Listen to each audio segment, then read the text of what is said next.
জামালপুর সংকামদা পৌর bus terminal সিরাত কমিটির উদ্যোগে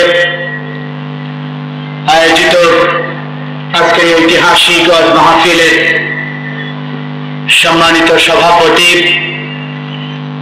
জাতির শ্রেষ্ঠ সন্তান, দেশের কর্ণধার, মঞ্চভূমিষ্ঠ হযরত ওলামায়ে কেরাম মণ্ডলী, সামনে বসা দিনদার ইমানদার আমার মুসলমান ভাইয়েরা, মাইকের আওয়াজ যত দূরে যায় পর্দার অন্তরালে মা এবং বোনেরা, আল্লাহ পাক রব্বুল আলামিন আমাকে আপনাকে সকলকে তার দ্বীনের কথা বলার জন্য আমাকে দীর্ঘ রাস্তা অতিক্রম করে আপনাদের কাছ পর্যন্ত যে আল্লাহ হাজির করে দিয়েছেন, আপনাদেরকেও যে আল্লাহ পাক রব্বুল আলামিন দুনিয়ার সমস্ত ব্যস্ততাকে উপেক্ষা করে আমাদের হায়াত থেকে কিছু অংশ, কিছু সময় আল্লাহ জান্নাতের প্যান্ডেলে ব্যয় করার সময়, মানসিকতা, ধৈর্য ধারণ করার ক্ষমতা এবং এই সিরাত কমিটিকে বিশাল মনোরম আয়োজন করার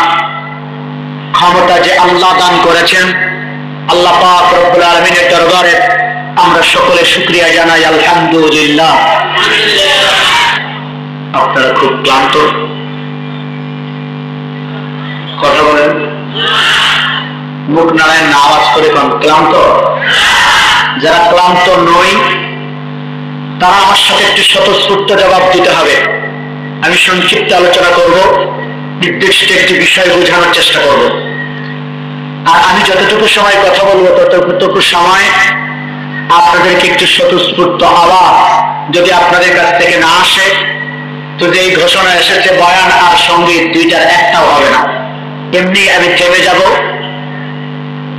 কবি সাহিত্যিকেরা, লেখকেরা একটু আবেগ প্রবণ হয়, সেদিকটা দৃষ্টিতেই আমার কাছ থেকে আপনারা অনেক কিছু আদায় করে নিতে পারবেন আপনাদের স্বতঃস্ফূর্ততা দিয়ে, আপনাদের আওয়াজ দিয়ে এবং আপনাদের আচরণ দ্বারা।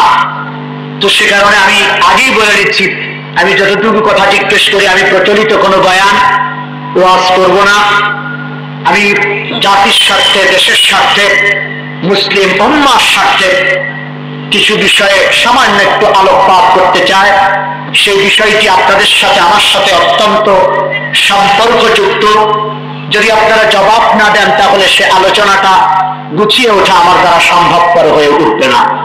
সে কারণে আমি জানতে চাই, আমার সাথে আওয়াজ দিতে রাজি? জবান কার দেওয়া? আমার এই হাত, আমার কণ্ঠ আইনুদ্দিন আল আজাদ গজল গাইতে পারে, এটা তার বাপ দাদার পৈতৃক সম্পত্তি নয়। কে দিয়েছেন? আল্লাহ দেওয়া জবান, আল্লাহ দেওয়া কণ্ঠ, আল্লাহ দেওয়া সুর, আল্লাহ দেওয়া শক্তি ব্যয় হবে কার পথে? আল্লাহ দেওয়া সুর আল্লাহ দিয়েছেন, সে সুরের গান হবে আল্লাহর নামে। ঠিক কিনা করে বলে? আল্লাহ যাদেরকে জবান দিয়েছেন, যাদের জবান অন্য কেউ দিয়েছে তারা অন্য জনের জন্য কথা বলেন, যাদের জবান আমেরিকা দিয়েছে, যাদের জবান মন্ত্রী এমপিরা দিয়েছে, উপজেলা চেয়ারম্যানরা দিয়েছে, তারা মন্ত্রী এমপি উপজেলা চেয়ারম্যানদের পিছনে অনেকটা কাপড় ছাড়াই নাচছেন, নাচেন, আপত্তি নেই আমাদের। কিন্তু যাদের জবান আল্লাহ দিয়েছে, আল্লাহর পক্ষে মাঝে মধ্যে একটু কথা বলা দরকার আছে না নাই? তো আসছে না জোরে? আমি যতক্ষণ থাকবো মঞ্চে ততক্ষণ জোরে বলতে হবে, কৃপণতা করা যাবে না। রাজি আছি তো? আল্লাহ রাব্বুল আলামিন দয়া করে, মায়া করে তিনটা দামি জিনিস আমাদেরকে দান করেছেন। নাম্বার ওয়ান, প্রথম নাম্বার দামি জিনিস হলো মহাবিশ্বের মহাবিশ্বয় মহাগ্রন্থ কোরআনুল কারীম। আল্লাহ আমাদেরকে দান করেছেন কোরআনের ভাগিদার, আল্লাহ আমাদেরকে করেছেন যা পৃথিবীর আর কাউকে আল্লাহ এটার দাবিদার বানায় নেই। শুধু মুসলিম উম্মাদেরকে আল্লাহ বানিয়েছেন, কোন নবীদেরকেও কোরআন দেওয়া হয় নাই, কোন নবীর উম্মাদেরকে কোরআন দেওয়া হয় নাই। আল্লাহ আমাদেরকে কোরআন দিয়েছেন, আমরা খুশি না বেজা?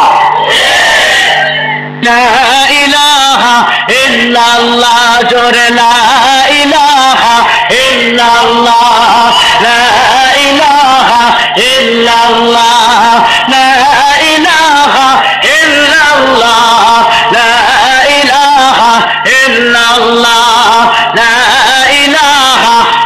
সে কারণে জিহাদও লাগতো না। আল্লাহর নবীর বিজয়ের কর্মসূচি কয়টা মনে রাখতে পারবেন? 4টা কর্মসূচির ফর্মুলা দিচ্ছি আমি।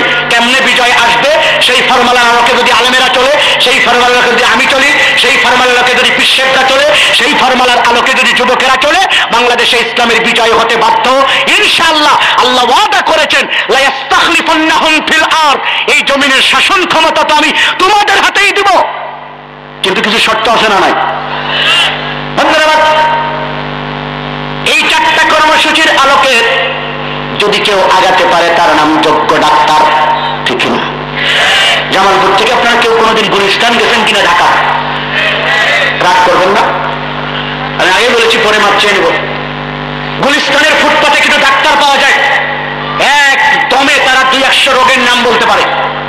রোগের নাম বলে লেকচার দেয়, আমার এই একই ট্যাবলেট খাইলে সব রোগ ভালো হয়ে যাবে। আপনারা কি বলেন? একই ট্যাবলেট দ্বারা সব রোগ ভালো হয়? একই ট্যাবলেট দ্বারা আমাশা, আমার একই ট্যাবলেট দ্বারা জন্ডিস, কিভাবে সম্ভব? একই ট্যাবলেট দ্বারা আমাশা ভালো হয় না, একই ট্যাবলেট দ্বারা ডায়াবেটিস ভালো হয় না, ঠিক কিনা যেরকম? তো এই কারণে ওরা ওখান থেকে লেকচার দেয় যে আমার এই একই ট্যাবলেট দ্বারা সব কি ভালো হয়ে যায়। এই বক্তব্য গুলিস্তানের ডাক্তারেরা দেয়, নাকি এমবিবিএস ডাক্তারেরা দেয়? এমবিবিএস ডাক্তারের কাছে গেলে কয়েক প্রকারের ওষুধ দেয় একই রোগের জন্য, পার্শ্ব প্রতিক্রিয়া যেন না হয়, অন্য কোনো ব্যাপার না থাকতে পারে। একই রোগের জন্য একটা ট্যাবলেট দেয় না কয়েক প্রকারের ওষুধ দেয়, এবং রোগী বুঝে ওষুধ দেওয়ার চেষ্টা করে। যারা আজকে বলে যে শুধুমাত্র এলেমের খেদমত করলেই পৃথিবীতে ইসলাম চলে আসবে, আমি সেই বুজুর্গানে দিন হযরত উলামায়ে কেরামের পায়ে হাত দিয়ে বলবো, না, আপনার আরো কিছু দায়িত্ব আছে। যারা মনে করেন গোটা পৃথিবীর মধ্যে তাবলীগের কাজ করতেছি, ইমানের বুঝ পয়দা হয়ে গেলে এমনি এমনি পৃথিবীতে ইসলাম কায়েম হয়ে যাবে, আর কিচ্ছু করে লাগবে না, আমি এই মুবাল্লিগের পায়ে হাত দিয়ে বলবো, আপনার আরো কিছু দায়িত্ব পালন করার আছে। যারা পিশাব হয়েছেন তারা মনে করেন মুরিদি পীর মুরিদি করলেই, জিকির আজকার করলে এখন কলব লাফায়, ঠক ঠক করে শব্দ হয়, নানা কিছু হয়, আর মনে হয় কিচ্ছু করা লাগবে না। আমি সেই পীর এবং পীরের মুরিদদের পায়ে হাত দিয়ে বলবো, আপনারও আরো কিছু দায়িত্ব আছে না নাই? যারা মনে করেন শুধু জিহাদ করলে, ইসলামী আন্দোলন করলে টুপিদারির দরকার নেই, জিকির আজকারের দরকার নেই, দাওয়াত ও তাবলীগের দরকার নেই, ইলম কালামের দরকার নেই, এমনি এমনি ফাটাফাটি অবস্থায় কি কন বোমা ফাটাইলেই দুনিয়াতে ইসলাম কায়েম হয়ে যাবে, এ জাতীয় চিন্তা চেতনা যাদের মধ্যে কাজ করে, আমি সেই ইসলামী আন্দোলনের অকুত ভয় সৈনিকের পায়ে হাত দিয়ে বলবো, আপনারও কিছু কাজ করা দরকার, ঠিক কিনা দরকার? যদি কেউ একটা নিয়ে পড়ে থাকে, যদি কেউ বলে শুধু একটা দিয়ে দুনিয়া জয় হয়ে যাবে, আমার সেই বক্তব্যটা গুলিস্তানের ডাক্তারের মতো মনে হয়। যদি গুলিস্তানের ডাক্তারের হাতে পড়ে, তাহলে ওই রোগ একই ট্যাবলেট দ্বারা সব রোগ যারা ভালো করতে চায়, এই গুলিস্তানের ডাক্তারের হাতে পড়লে আপনার রোগ তো ভালো হবেই না, পেট নষ্ট হওয়ার আশঙ্কা আছে, টাকাটা খাও। কথা বুঝে আসছে? আমরা কি গুলিস্তান ডাক্তারের কাছে যাবো না এমবিবিএস ডাক্তারের কাছে যাবো? তবে আলহামদুলিল্লাহ, হতাশ করার জন্য কথা বলি নেই, আলহামদুলিল্লাহ বাংলাদেশে এমনও ডাক্তার, এমনও পীর, এমনও আলেম আছে না নাই যারা চতুর্মুখী কর্মসূচি পালন করে, যাদের মধ্যে ইলমের কর্মসূচি আছে, যাদের মধ্যে দাওয়াতের কর্মসূচি আছে, যাদের মধ্যে তাজকিয়া জিকির আজকারের কর্মসূচি আছে, যাদের মধ্যে জিহাদের কর্মসূচিও আছে। এরকম চতুর্মুখী কর্মসূচি ওয়ালা কোন আলেম, কোন পীর, কোন নেতা বাংলাদেশে 2-4 জন আছে না নাই? যদি ওরকম কোন আলেম পেয়ে যান, ওরকম কোন নেতা পেয়ে যান, ওরকম কোন পীর পেয়ে যান, তার পিছনে আপনারা আনুগত্য করার চেষ্টা করুন, দেখবেন সমাজ সুস্থ হবে, জাতি সুস্থ হবে, রাষ্ট্র সুস্থ হবে, গোটা পৃথিবী সুস্থ হবে। ওই রকম নেতৃত্বের পিছনে যদি আমরা কাতার বাঁধতে পারি, ইসলামের বিজয় আজ হোক আর কাল হোক, টুডে টুমরো ইসলামের বিজয় আসতে বাধ্য। কিন্তু নেতা তলাশ করতে হবে। বলবেন হুজুর আমরা তো বুঝি না অত, কোন পীর ভালো, কোন নেতা ভালো, কোন আলেম ভালো, আমরা মূর্খ মানুষ। কে বলেছে আপনারা মূর্খ? ধান কোনটা বললে ফলন বেশি হয় এটা বুঝেন, আর ইসলাম কোনটা ভালো এটা বুঝেন না, এটা ঠিক না। আমরা নেকা সাজি।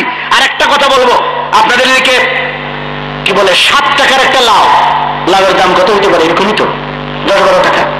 ধরে নেন 20 টাকার একটা লাউ কিনতে গিয়ে লাউয়ের পিছন দিকটা চিন্তায়া ক্ষত বিক্ষত করি, এটা কচি কিনা করে কিনা? 7 টাকার একটা লাউ কিনতে গিয়ে এত নষ্টিত হয়, এত যাচাই বাছাই আপনি করতে পারেন। আর যেখানে আপনার জান্নাত জাহান্নামের প্রশ্ন, যেখানে আপনার জীবন মরণের প্রশ্ন, যেখানে অনন্তকাল সুখ আর শান্তির প্রশ্ন, সেই পীরকে ধরার ব্যাপারে, সে আলেমকে ধরার ব্যাপারে, ইমাম নিয়োগের ব্যাপারে আপনার কোনো ভূমিকা ওইরকম জাস্টিফাই চিন্তা ভাবনা থাকার দরকার আছে না নাই? আমার বিশ্বাস একটু চিন্তা করলে পথ খুঁজে পেয়ে যাবেন। আমি তো ফর্মুলা দিয়ে যাচ্ছি, এই 4 ফর্মুলার এই 4টা কর্মসূচি যাদের মধ্যে আছে তারা যোগ্য ডাক্তার,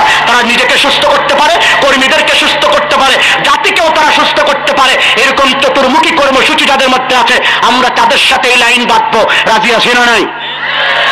যদি পারি ইসলামের বিজয় আসবে। যখন ইনশাআল্লাহ ইসলামের বিজয় চাই কারা কারা? আল্লাহু আকবার। আল্লাহ তুমি কবুল করে নাও, মঞ্জুর করে নাও, জোরে বলেন আমিন। দুটি প্রেসক্রিপশন আমি দিব কর্মীদের উদ্দেশ্যে যারা হাত উঁচু করলেন, বিজয়ের বাসনা যাদের মধ্যে আছে। কিন্তু এই কথা বলতে গেলে অনেকে আমাদেরকে নানা ভাষায় ট্রিট করে, নানা ভাষায় আমাদেরকে হিসাব কিতাব করতে চায়। আমরা একটু জোরে কথা বললেই আমাদেরকে উগ্রবাদ বলা হয়, আমাদেরকে জঙ্গিবাদ বলা হয়, আমাদেরকে ফতোয়াবাদ বলা হয়। আল্লাহ আমাদেরকে হেফাজত করেছেন, চিৎকার করে কোন আলহামদুলিল্লাহ। জামালপুরে আছে কিনা আমি জানি না, আমি প্রমাণ দেওয়ার চেষ্টা করছি। দৈনিক তার জামালপুর আসা হবে না। জাতীয় আন্তর্জাতিক গুরুত্বপূর্ণ কিছু প্রশ্নের মুখোমুখি আমাদের কর্মীদেরকে ফেলা হয়, আমাদের টুপিওয়ালা দাড়িওয়ালাদেরকে ফেলা হয়, আমাদেরকে জঙ্গিবাদ বলে গালি দেওয়া হয়েছে। 37টা বছর এই গালি আমরা শুনেছি। র্যাব আসার পর, চারদলীয় জোট ক্ষমতা আসার পর, র্যাব নামানোর পরে আমি চ্যালেঞ্জ করছি, একজন মুজাহিদ, একজন কি বলে পীর সাহেবের মুরিদ, একজন মুফতি, একজন মুহাদ্দিস, একজন মসজিদের ইমাম, একজন মাদ্রাসার প্রিন্সিপাল মুহতামিম র্যাবের ক্রস ফায়ারে মারা গেছে। কথা বলেন, প্রমাণ থাকলে দেখাবেন। কোন ব্যাপার পত্রিকায়, কোন টিভিতে একজন আলেম র্যাবের ক্রস ফায়ারে সন্ত্রাসের কারণে মারা গেছে জানা আছে আপনাদের? তাহলে বোঝা গেল আমরা সন্ত্রাস নই। তত্ত্বাবধায়ক সরকার ক্ষমতা আসার পরে একজন আলেম, একজন মুহতামিম, একজন প্রিন্সিপাল মুহাদ্দিস, মুফতি, একজন ইমাম সাহেব, আমার মতো কোন বক্তা কি বলে দুর্নীতি কমিশনের কাছে জবাব দিতে পারে নাই। এই কারণে লাল দালানে ঢুকতে হয়েছে দুর্নীতির কারণে। এমন কোন ঘটনা আপনাদের জানা আছে? বোঝা গেল আমরা নির্দোষ, নিট অ্যান্ড ক্লিন। উলামায়ে কেরামের গায়ে কোনো দোষ নেই। আমরা জঙ্গিবাদ নই, আমরা সন্ত্রাস নই। মাদ্রাসাগুলি তালেবানের কারখানা নয়, মাদ্রাসাগুলি আল কায়েদার আড্ডাখানা নয়, মাদ্রাসাগুলি অস্ত্রের প্রশিক্ষণ দেওয়া হয় না। মাদ্রাসাগুলিতে তাদের প্রশিক্ষণ দেওয়া হয়, সেই প্রশিক্ষণ দেওয়া হয়, তার প্রমাণ মিলেছে টুপিওয়ালা দাড়িওয়ালা দুর্নীতির সাথে জড়িত নয়। এটা তত্ত্বাবধায়ক সরকার আমলে প্রমাণিত হয়েছে। আমরা দুর্নীতি মুক্ত মানুষ গড়ার চেষ্টা করি, আমরা সন্ত্রাস মুক্ত মানুষ গড়ার চেষ্টা করি, আমরা শান্তি প্রত্যাশী জনগণ গড়ার চেষ্টা করা হয় মাদ্রাসাগুলির ভিতরে। আলহামদুলিল্লাহ, আল্লাহ হেফাজত করেছেন মাদ্রাসাগুলিকে। যারা আমাদেরকে দুর্নীতি কি বলে, জঙ্গিবাদ, উগ্রবাদ বলে আমাদেরকে প্রমাণ করার চেষ্টা করেছিল, আল্লাহ তাদেরকে লাল দালানে ঢুকিয়েছে আর আমাদেরকে ছেড়ে দিয়েছে কোরআনের কথা বলার জন্য। জরুরি অবস্থার মধ্যে সব নেতাদের বক্তব্য বন্ধ, আমাদের বক্তব্য চলেছে না চলে নাই? একদিনে 3-4 জায়গায় গাওয়া লাগছে। সুবহানাল্লাহ খান, আলহামদুলিল্লাহ খান। আল্লাহর কোরআনের কথা যারা বলে তাদেরকে কি বলে হেফাজত কে করেন? ইন্না নাহনু নাযালনাল যিকরা ওয়া ইন্না লাহু লাহাফিজুন।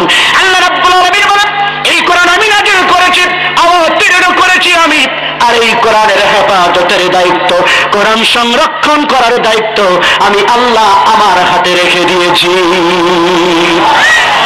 কোরআনের হেফাজত কি করবে? ইসলামের হেফাজত কে করবে? যারা কোরআনের কাছে থাকে, যারা ইসলামের কাছে থাকে, তাদের হেফাজত কে করে? করছে না করে নাই? চলে আসেন, দেখবেন আল্লাহ হেফাজতের দায়িত্ব নিয়ে নেবে। আল্লাহর হেফাজতে তারা আসতে চায় না, তারা বোকা না বুদ্ধিমান? আল্লাহর হেফাজতে আসছে নিরাপদ আশ্রয় আর কোথাও নাই। আসুন আমরা চলে আসার চেষ্টা করি।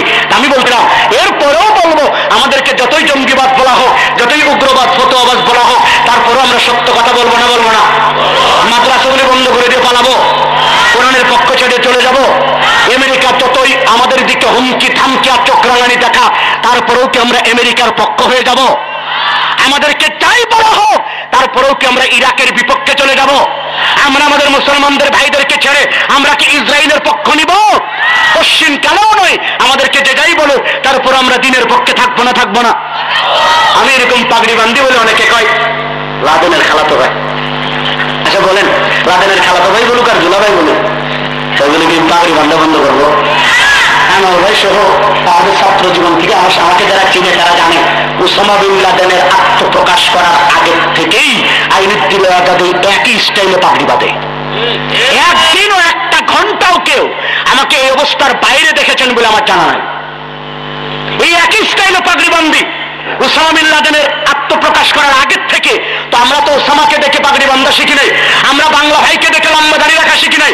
এই লোকটা কি বাংলা ভাইকে দেখে লম্বা দাড়ি রাখা শিখছে? আশ্চর্য ব্যাপার। লম্বা দাড়ি দেখলেই তাকে বাংলা ভাই বলতে হবে, একটু পাগড়ি পরা দেখলেই তাকে আল কায়েদা বলতে হবে, জেহাদের আলোচনা করলেই তাকে জঙ্গিবাদ উগ্রবাদ বলে বলতে হবে। শাহ রহমান বাংলা ভাইয়ের ব্যাপারে একটি মন্তব্য পেশ করতে চায়। এরা বাংলাদেশের কোন মাদ্রাসায় পড়েছে, তাদের হাদিস কে শিখাইছে, কোথার থেকে পড়েছে, কোন সনদ নাই তাদের। বাংলাদেশের কোন মাদ্রাসার বারান্দায় তারা ঘোরাফেরা করে নাই। আমাদের বিশ্বাস বাংলাদেশের মৌলবাদীদেরকে, বাংলাদেশের ইমানদার মুসলমানদেরকে হয়রানি করার জন্য, শায়েস্তা করার জন্য তাদেরকে কোনো না কোনো ভাবে এখানে পাঠানো হয়েছে, বিশৃঙ্খলা সৃষ্টি করার জন্য। কোন ওলামায়ে সাথে তাদের পরিচিতি নেই, এক পর্যন্ত তাদের কোন নাম গন্ধ ছিল না। কোথা থেকে তাদেরকে পাঠায়া বাংলাদেশকে অশান্ত করে তোলা হয়েছে। আমি নিজেও সারা বাংলাদেশ ঘোরার কারণে অনেকবার গাড়ি চেকিং হতে হয়েছে। আমার পাগড়ি একবার চেক করে, আমার কার্টুনগুলা চেক করে, আমার ক্যাসেটগুলা বাজায় বাজায় শোনের মধ্যে কি আছে, জঙ্গিবাদের কোনো গন্ধ পাওয়া যায় কিনা। এই মানে কি বলে দুষ্কৃতিকারীদের কারণে এদেশে উলামায়ে কেরাম হয়রানির শিকার হয়েছে। প্রশাসনকে বলবো একটু হিসাব কিতাব করে গায়ে হাত তুলবেন, একটু হিসাব কিতাব করে আপনারা পথ চলার চেষ্টা করবেন। এমন কিছু না হয় কোন নির্দোষ নিরীহ আলেমের গায়ে যদি হাত পড়ে যায়, এটা আল্লাহর আরশ কিন্তু সহ্য করবে না। বাছাই করুন দোষীকে, তার শাস্তি আমরাও চাই, ঠিক কিনা? যে যাই বলুক, কথা আসতে বলবো, সত্যের পথ ছেড়ে দেবো। সত্যের পক্ষে গান গাই বলে আমি বিদ্রোহী, সত্যের পক্ষে থাকি বলে আমি বিপ্লবী, কোরআনের পক্ষে কথা বলি তাই বলে মৌলবাদী, জিহাদের পক্ষে গান লেখি তাই বলে উগ্রবাদী। আমি বিপ্লবী বিদ্রোহী মৌলবাদী, কেন জঙ্গিবাদী? বিপ্লবী বিদ্রোহী মৌলবাদী, কেন জঙ্গিবাদী? সত্যের পক্ষে গান গাই বলে আমি বিদ্রোহী, সত্যের পথে থাকি বলে আমি বিপ্লবী, কোরআনের পক্ষে কথা বলে তাই বলে মৌলবাদী, জিহাদের পক্ষে গান লেখি তাই বলে উগ্রবাদী। আমি বিপ্লবী বিদ্রোহী মৌলবাদী, কেন জঙ্গিবাদী? বিপ্লবী বিদ্রোহী মৌলবাদী, কেন জঙ্গিবাদী? ভাই পান, আপনারা ভাই পান। জন্মের পরে কানে আজানকে দেয়নি, তুমি মৌলবাদী ছাড়া হওনি। যে পণ্ডিতেরা, যে শিক্ষিত জনেরা মোল্লা মৌলবীদেরকে ঠাট্টা বিদ্রুপ করেন, নাক শিক্ষান, ভালো নজরে দেখেন না, তাদেরকে বলবো, তোর বাপ আর মার যখন বিয়ে হয়েছিল তখন একজন মোল্লা লাগছে না, লাগে না? যখন না কেন? যাদের লাগে নাই তারা আসতে পারে, আপত্তি নেই। মোল্লা লাগে না, লাগে না? মোল্লা ছাড়া যদি ওর জন্ম হয়, ঠিকানা ঠিক আছে, আমি শব্দটা ইউজ করলাম না, ঠিকানা পাওয়া যাবে? জন্মের পরে কানে আজানকে দেয়নি, তুমি মৌলবাদী ছাড়া হওনি। আবার মডর্নের পরে জানাজা পড়াবে, মডর্নের পরে জানাজা পড়াবে, তখন কোথায় পালিয়ে যাবি? বিপ্লবী বিদ্রোহী মৌলবাদী, কেন জঙ্গিবাদী? বিপ্লবী বিদ্রোহী মৌলবাদী, কেন জঙ্গিবাদী? সত্যের পক্ষে গান গাই বলে আমি বিদ্রোহী, সত্যের পথে ডাকি বলে আমি বিপ্লবী, কোরআনের পক্ষে কথা বলি তাই বলে মৌলবাদী, জিহাদের পক্ষে গান লেখি তাই বলে উগ্রবাদী। আমি বিপ্লবী বিদ্রোহী মৌলবাদী, কেন জঙ্গিবাদী? বিপ্লবী বিদ্রোহী মৌলবাদী, কেন জঙ্গিবাদী? বেহায়া নারীর এ কেমন কথা, বোরকা দেখলেই মাথা ব্যথা। জামালপুরের মা বোনেরা ভালো, আমি ঢাকার কথা বলতেছি। গতকালকে আর পরশুদিন যা দেখছি তা বলার মতো না।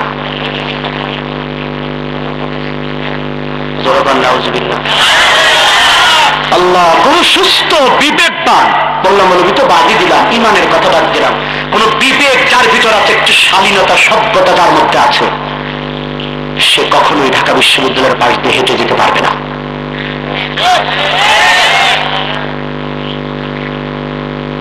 আপনারা ভালো মা বোনদেরকে একটি কথা শুধু বলবো, আমরা কার অনুসারী হতে চাই? খাদিজাতুল কুবরা কি রাবেয়া বসরিদের অনুসারী নাকি তসলিমা নাসরিন? তসলিমা নাসরিন বাংলাদেশের সবচেয়ে বেশি বিষোদ্গার বোরখার বিরুদ্ধে করেছিল। আল্লাহ একটা শিক্ষা তাকে দেখাইছে, বাংলাদেশের কোথাও শান্তি নাই। দিল্লিতে যায় দৌড়ানি খায়, কলকাতায় যায় দৌড়ানি খায়, জার্মানিতে যায় দৌড়ানি খায়, দৌড়ানি খাইতে খাইতে এখন অবস্থা খারাপ। এখন আবার খায়েশ ব্যক্ত করছে বাংলাদেশে আসতে চায়। আমরাও বলছি আয়সা দেখো কি কর।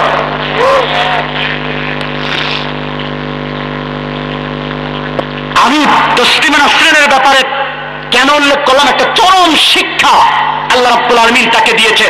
সাংবাদিকেরা সাক্ষী। তসলিমা যেদিন 1994 সাল মনে আছে আপনাদের? 94 সালের আন্দোলনে, আপনাদের আন্দোলনের কারণে তসলিমা যেদিন বাংলাদেশ থেকে পালিয়ে যায়, সাংবাদিকরা সাক্ষী, ভিডিও ক্যামেরাগুলো সাক্ষী। তসলিমা নাসরিন সেদিন বুরখা পরে পালিয়েছিল। ওয়ামাকারু ওয়ামাকারাল্লাহ আল্লাহু খায়রুল মাকিরিন। যে বুরখার বিরুদ্ধে তুমি এত বেশি কথা লিখেছ, এত বিষোদ্গার করেছ, সেই বুরখা তোমাকে পালায়ে যেতে সহযোগিতা করেছে। জোরে কন্যা সুবহানাল্লাহ। বেহায়া নারীর এ কেমন কথা, বুরখা দেখলেই মাথা ব্যথা। আবার পর্দার কথা যদি বলি, পর্দার কথা যদি বলি, তখন হয়ে যায় ফতোয়াবাদী। বিপ্লবী বিদ্রোহী মৌলবাদী কেন জঙ্গিবাদী? বিপ্লবী বিদ্রোহী মৌলবাদী কেন জঙ্গিবাদী? সত্যের পক্ষে গান গাই বলে আমি বিদ্রোহী, সত্যের পথে ডাকি বলে আমি বিপ্লবী। কোরআনের পক্ষে কথা বলি তাই বলে মৌলবাদী, জিহাদের পক্ষে গান লেখি তাই বলে উগ্রবাদী। আমি বিপ্লবী বিদ্রোহী মৌলবাদী কেন জঙ্গিবাদী? বিপ্লবী বিদ্রোহী মৌলবাদী কেন জঙ্গিবাদী? ভয় পান কে কে? কি মনে করে ওই হনুমান চিনেন, যেটা জুতা খাইছে? রাগ করছেন না খুশি যায়? বিশ্ববীর মুনতাজির আল জাইদির জন্য দোয়া করা দরকার। জুতা মারার একটি ওখানে গ্রেপ্তার হওয়ার পাঠায় তার হাত পায়ের হাড়গুলা ভেঙে দেওয়া হয়েছে। তার পরিবারের উপরে নির্যাতন চলছে, হয়তোবা তারা তাকে মেরেই ফেলবে। তো আমরা দোয়া করবো আল্লাহ তাকে ধৈর্য ধারণ করার তৌফিক দান করুন। আর যদি মারা যায় শাহাদাতের উঁচু মাকাম আল্লাহ দান করুন। জোরে বলেন আমিন। আল্লাহ সম্ভবত একটু বয়স বাড়ছে, বুড়া হয়েছে। আপনারা কি করেন? আগের মতো এখন আর পারে না। নমরুদের বেলায় যে জুতা দিয়ে পিটায় সাইজ করছিল, 2 টার্ম আমেরিকার ক্ষমতায় থাকা মানে কি তার চেয়ে দাপটওয়ালা পুরুষ পৃথিবীতে আর কেউ নাই। এই দাপুটে পুরুষকে আল্লাহ রাব্বুল আলামিন ইরাকে আনাইলেন। আনায়া মাত্র 18-20 জন সাংবাদিকের ভিতরে মুনতাজির আল জাইদিরে ঢুকাইলেন। ঢুকায় তার ইমানের শক্তির মধ্যে এমন এক জজবা পয়দা করলেন, তার হাতে জুতা দিয়া পিটায়া যা করছিল তার প্রতিশোধ নিয়ে আল্লাহ ছাড়ছে না ছাড়ে নাই? জোরে খান, ছাড়ছে না ছাড়ে নাই? আল্লাহ রাব্বুল আলামিন এখনো আছে আগের মতোই সুপার পাওয়ার। একটু পাওয়ার কমে নাই, একটু শক্তি কমে নাই, একটু দুর্বল হয় নাই। যেরকম আলহামদুলিল্লাহ।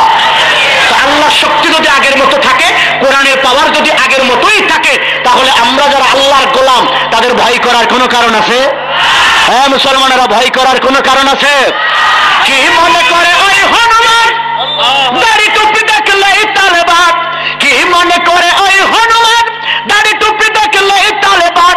আবার সিংহের চাইতে বেশি ভয় পায়, বাঘের চাইতেও বেশি ভয় পায় মাথায় পাগড়ি দেখে যদি। বিপ্লবী বিদ্রোহী মৌলবাদী কেন জঙ্গিবাদী? বিপ্লবী বিদ্রোহী মৌলবাদী কেন জঙ্গিবাদী? সত্যের পক্ষে গান গাই বলে আমি বিদ্রোহী, সত্যের পথে ডাকি বলে আমি বিপ্লবী। কোরআনের পক্ষে কথা বলি তাই বলে মৌলবাদী, জিহাদের পক্ষে গান লেখি তাই বলে উগ্রবাদী। আমি বিপ্লবী বিদ্রোহী মৌলবাদী কেন জঙ্গিবাদী? বিপ্লবী বিদ্রোহী মৌলবাদী কেন জঙ্গিবাদী? বিপ্লবী বিদ্রোহী মৌলবাদী কেন জঙ্গিবাদী? যে যাই বলো, সত্য কথা বলবো না, বলবো না। হকের পক্ষে থাকবো না, থাকবো না। আমি আমার কথা বলছি। আমাকে যদি টুকরা টুকরা করা হয়, আমাকে যদি টুকরা টুকরা করা হয়, আমার প্রত্যেকটি গোস্তের টুকরা, আমার প্রত্যেকটা রক্ত কণিকা বলবে আমি আল্লাহর পক্ষে, আমি ফিলিস্তিনের পক্ষে, আমি ইসরায়েলের বিপক্ষে, আমি আমেরিকার বিপক্ষে, আমি ইরাকের পক্ষে, আমি বিশ্বের 150 কোটি নির্যাতিত মুসলমানের পক্ষে। আমার জীবন গেলেও আমি আমেরিকার পক্ষ অবলম্বন করতে পারি। জোরে বলেন পারি? এই বিশ্বাস যারা করে দুইটা গুণ অর্জন করা লাগবে। বিজয়ের জন্য ফর্মুলা দিয়েছি, 4টা কর্মসূচি। কয়টা? 4টা কর্মসূচি থাকতে হবে। এরপরে 2টি গুণ অর্জন করতে হবে। নাম্বার 1, প্রথম গুণ হলো জান আর মালের মায়া ভুলে যাওয়া লাগবে। রাজি আছেন না? ইন্নাল্লাহা ইশতারা মিনাল মুমিনিনা আনফুসাহুম ওয়া আমওয়ালাহুম বিআন্না লাহুমুল জান্নাহ। আল্লাহ রাব্বুল আলামিন যারা মুমিন তাদের কাছ থেকে জান আর মাল অনেক আগে কিনে নিয়েছে, ঠিক কি না? আমরা বেচতে পেরেছি তো? যারা বেচতে পেরেছি তাদের জন্য জান্নাত রিজার্ভ হয়ে গেছে। আর যারা পারি নাই, জান আর মাল আল্লাহর কাছে তারা বিক্রি করতে পারি নাই, জান্নাতের আশা করাটাও বোকামি। জমি রেজিস্ট্রি করে দিতে চান না, শতক প্রতি 50,000 টাকা চান, বোকানা পাগল যাবে ধরে। আল্লাহ রাব্বুল আলামিন জান আর মাল কিনে নিয়েছেন। প্রথম নাম্বার গুণ হলো জান আর মালের মায়া আজ থেকে ভুলে যেতে হবে যদি বিজয় পাইতে হয়। রাজি আছি না? নাই? সবাই রাজি না? বিশ্বাস করতে যদি কষ্ট হয়, জানতার মায়া যদি ভুলতে কষ্ট হয়, ছোট্ট একটা উদাহরণ। পৃথিবীর সব ডাক্তার আপনার চারপাশে বসা, এমন অবস্থায় আল্লাহ রাব্বুল আলামিন যদি চান সব ডাক্তারের সামনে থেকে আপনার জীবনটা নিয়ে যাবে 1 মিনিটের মধ্যে। মুসলমানেরা কোন তো দেখি আল্লাহ পারবে না? পারবে না? আগে পারত। 1 মিনিটের ভিতরে সব ডাক্তার থেকে একদম ক্লিনিকের অন্দরমহলের ভিতর থেকে পারবে কিনা? কেউ বাঁচাইতে পারবে না। পক্ষান্তরে একটি পিস্তলের নাল এই কানের মধ্যে, আরেকটাই বলবা এই কানের উপরে ধরা, পিঠের উপর একটা স্টেন গান, বুকের উপর একটা মেশিন গান ধরার পরে ট্যাগারে টিপ দেওয়ার সাথে সাথে আপনার বুকটা ঝাঁঝরা হয়ে যাবে, মস্তিষ্ক ছিন্ন বিচ্ছিন্ন হয়ে যাবে। আপনি জানেন, সব কিছু জানার পরেও আল্লাহ রাব্বুল আলামিন যদি চান সবস্তের সামনে থেকে আমার বান্দাকে আমি আরো 1 মিনিট বাঁচায় রাখবো, মুসলমানরা চিৎকার করে জবাব দেন, আমার আল্লাহ সেটাও পারবে না? পারবে না?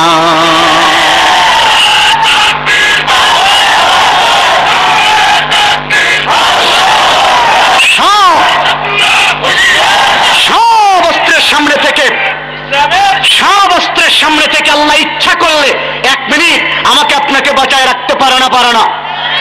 একদিন, 1 বছর, যুগ যুগ ধরে সব অস্ত্রের সামনে থেকে আমার মালিক যদি ইচ্ছা করে বান্দাকে আরো 1 যুগ বাঁচায় রাখবো, আল্লাহ পারে না? পারে না? মুসলমান, যে আল্লাহ এইটা পারে এ বিশ্বাস যারা করে তারা আমেরিকার দিকে তাকায় কথা বলে না, তারা কারোর দিকে তাকায় কথা বলে না। কারণ আমার জীবন আল্লাহর হাতে, আমার মৃত্যু আল্লাহর হাতে, আমার সুখ আল্লাহ দেয়, আমার কষ্ট আল্লাহ দেয়, আমার অভাব আল্লাহ দেয়, আমার সচ্ছলতা আল্লাহ দেয়, আমাকে ধনী আল্লাহ করে, আমাকে ইজ্জত দেয় আল্লাহ, আমাকে জিল্লতি দেয় আল্লাহ। ঠিক কিনা? যেরকম একটা এক্সাম্পল দেব, যারা ক্ষমতায় আছেন তাদের জন্য কিছু শিক্ষা গ্রহণ করার বিষয় আছে। 2001 সালে আল্লাহ রাব্বুল আলামিন আপনাদেরকে জিরো বানায়া 4 দলীয় জোটকে হিরো বানাইছিল, মনে আছে না? 4 দলীয় জোট ভাবতেও পারে নাই এই রেজাল্ট তাদের ঘরে আসবে, কেউ চিন্তা করে নাই। 4 দলীয় জোট এত বিপুল ভোটে জিতবে কেউ চিন্তা করেছিল? কোন রাজনীতিবিদের হিসাব আসে নাই। ঠিক আল্লাহ রাব্বুল আলামিন 7 বছর পরে এসে গত 29শে ডিসেম্বর আল্লাহ রাব্বুল আলামিন টোটালটা উল্টায়া দিয়া তাদেরকে জিরো বানায়া আবার যাদেরকে জিরো বানাইছিলেন তাদেরকে হিরো বানালেন। এরা কল্পনাও করতে পারে নাই এই রেজাল্ট মহাজোটের কপালে আসবে। এটা কিন্তু কোন রাজনীতিবিদের হিসাব ছিল না। এটা কে করে? এই রিমোট কে ঘোরায়? আল্লাহ দেখাইলো জিরোদেরকে হিরো বানানোর কাজ আমার, হিরোদেরকে জিরো বানানোর ক্ষমতা আমার কাছে। সুতরাং ক্ষমতা পায়া পাপড় দেখাইও না, আমি আল্লাহ আবারও জিরো বানাইতে পারি। শুনছি না? দরকার মনে রাখা দরকার, সবারই মনে রাখা দরকার, যে যে সেক্টরে আছে, যে যতটুকু ক্ষমতার মালিক, ক্ষমতার অপব্যবহার যেন না হয়ে যায়। হইলে কি হবে? মালিক বেজার হয়ে যাবে। মালিক যদি বেজার হয় জিরো বানাইতে সময় লাগবে না। একটি দূর বিশ্বের কাছে মরি গেছে, বেশ মহাব্বত বিশ্ব মজুরির সাথে কিছুদিন পরে এসে কান্দে। কেড়ে কান্দোস কেন? হুজুর বিড়ালে খুব ডিস্টার্ব করে। বিড়াল তো ডিস্টার্ব করবেই, কাজই তো, ডিউটি তো এটা বিড়ালে, ওর পেটে বসে থাকে আর তোদেরকে ডিস্টার্ব করা। হুজুর আমি এই কথা শুনতে আসি না। কি শুনতে আসছিস? হুজুর আপনি তো ফু দিলে আগুন পানি হয়ে যায়, পানি আগুন হয়ে যায়, কত বড় বুজুর্গ আপনি, তা আপনি একটু ফু দিয়ে আমার বিড়াল বানাই দিলেই তো হয়। ঠিক আছে, তুই যখন কইছিস আমারও তো বিরক্ত থাকা লাগে, তো ঠিক আছে ফু দিলাম, যা। এখন সে বিড়াল, কিন্তু এখন কি বিড়াল হওয়ার পরে কিছুদিন পরে এসে কান্দে আবার, কিরে কি হলো আবার? ওদের কুত্তায় ডিস্টার্ব করো, উঠানে নামতে পারি না। ও তোর তো উঠানে নামার জন্য বানানো হয় না, তুই তো ঘরে থাকবি। না হুজুর আপনি তো ফুদিবি হয়, জান না একটু ফুদিয়া কুত্তা বানায়, যা দিলাম ফুদিয়া। এখন সে কি কুত্তা, মস্ত বড় কুত্তা, ঘুরে ফিরে খায় দায়, কেউ আর এখন ডিস্টার্ব করে না। বহুদিন পরে এসে কান্দে, কয় কিরে আজ আবার কি হলো? হুজুর জঙ্গলে গেছিলাম, বাঘে দৌড়ানি দেয়, তো মনের ভিতরে খুব জিদ জাগছে, হুজুর আপনি তো ফু দিলে সবই হয়, একটু বাঘ বানায় দিলেই তো পারেন। শ্রেষ্ঠ শক্তিশালী একটা জিদ, আমাকে আর কেউ ধমক দিতে পারবে না, একটু রয়্যাল বেঙ্গল টাইগার বানায় দেন হুজুর। হুজুর তখন কয় ঠিক আছে, এত মহব্বতের সাথে যা ফু দিলাম, বাঘ বানায়। রাগ করতেছেন আপনারা? কোন দিকে দেখাচ্ছেন? ওনাকে আমি দেখাবো আপনাকে 1 মিনিট পরে, বিরতিতে ওনাকে দেখাবো, বুঝেছেন না? আলহামদুলিল্লাহ। যদি কোনো আকর্ষণীয় জিনিস আছে আমাকে বলবেন, আমি 1 মিনিট বিরতি দেবো, আপনারা দেখবেন, আমিও দেখবো, যদি বৈধ হয়। তো বলতেছিলাম কি, এখন সে রয়্যাল বেঙ্গল টাইগার। তো রয়্যাল বেঙ্গলের টাইগারের চরিত্র কি? ঘাড় মটকায়া রক্তটা শিশে খাওয়া। হুজুর তো পরের বাড়ি খেয়ে ঘাড় খুব মোটা হয়েছে।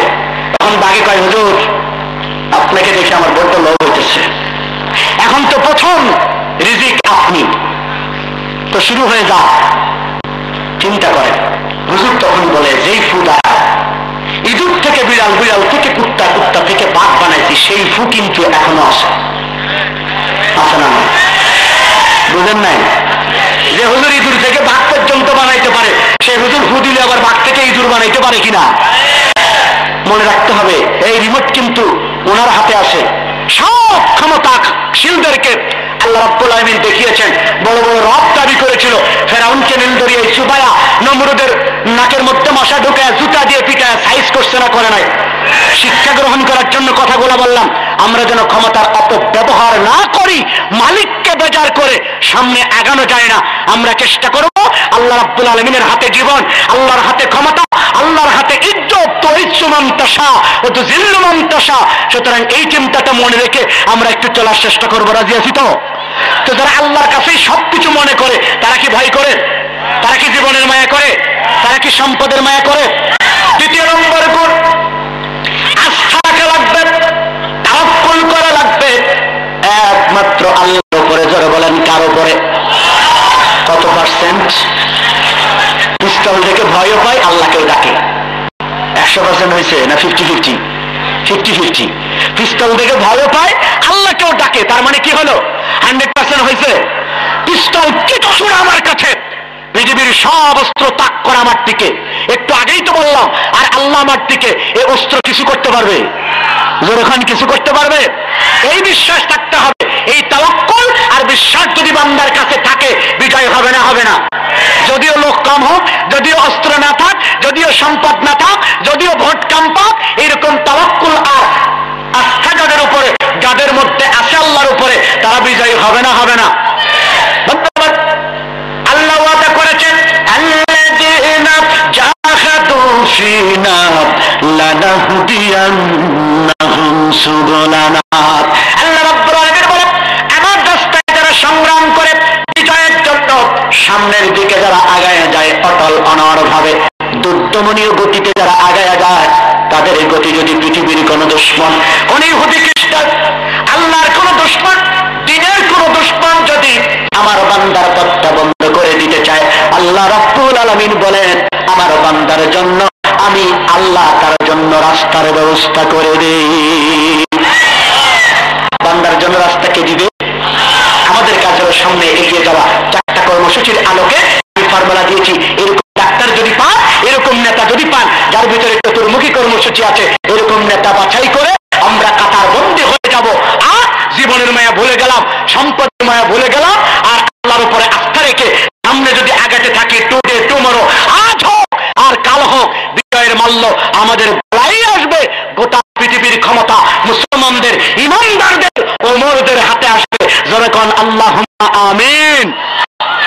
আমি সানকান্দা পৌর বাস টার্মিনাল সিরাত কমিটি এই